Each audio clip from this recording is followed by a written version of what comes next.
स्वतन्त्रता पार्टी चुनाव प्रचार प्रसार समितिको कार्यालय उद्घाटन कार्यक्रममा पाल्नुभएका हाम्रो यस चुनावको चाहिँ उम्मेदवारज्यू, यस गोकर्णेश्वर नगरपालिका सभापति, पार्टी सभापतिज्यू र हाम्रो वडा सभापतिज्यू, आदरणीय अभिभावकज्यू, हाम्रो तमाम युवा साथीहरू, विशेष गरेर म चाहिँ के भन्छु भने सधैँभरि मेरो फोकस चाहिँ लामो समय युवा नेतृत्व गरेर भनेर होला, म चाहिँ युवाहरूलाई नै फोकस गर्छु।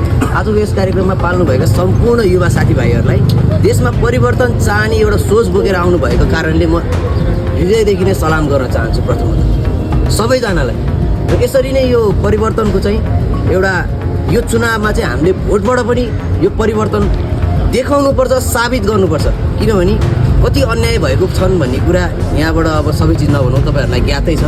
र आजको यस कार्यक्रम मार्फत म के भन्न चाहन्छु भने हाम्रो जित सुनिश्चित भइसकेको छ, मात्र अब कति नै दिन बाँकी छ र, होइन? धेरै दिन बाँकी पनि छैन, जित सुनिश्चित छ। किन सुनिश्चित छ भन्दाखेरि हाम्रो उम्मेदवार प्रथमतः लामो समय देशमा चाहिँ तपाईँको यत्रो देशको चाहिँ एउटा सिस्टमलाई चाहिँ एउटा राइटफुल ढङ्गले लिएर जाने एउटा राम्रो अनुभव बोकेर आउनुभएको मान्छे पनि हुनुहुन्छ।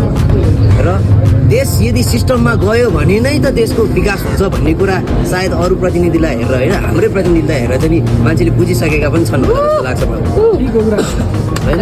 त्यो कारणले अब धेरै बोल्ने कुरा भन्दा नि काम गर्ने कुरा हो। हामी सबैजना आफ्नो तर्फबाट लागि पनि रहेका छौँ र आजको यस कार्यक्रममा आएर चाहिँ आफ्नो यो एउटा एकबद्धता जनाइदिनु भयो, सम्पूर्णले साथ सहयोग गरिदिनु भयो। हामी एउटा परिवार हौँ, रासोपा एउटा परिवार हो, देश बनाउनको लागि एउटा परिवार हो। यो परिवारलाई सधैँभरि हामी समेटेर लान्छौँ, सधैँभरि चाहिँ सबै युवाहरूको कदर गरेर लान्छौँ भन्दै आजको यस कार्यक्रममा आइदिनु भएकोमा धन्यवाद भन्न चाहन्छु। धन्यवाद, नमस्कार।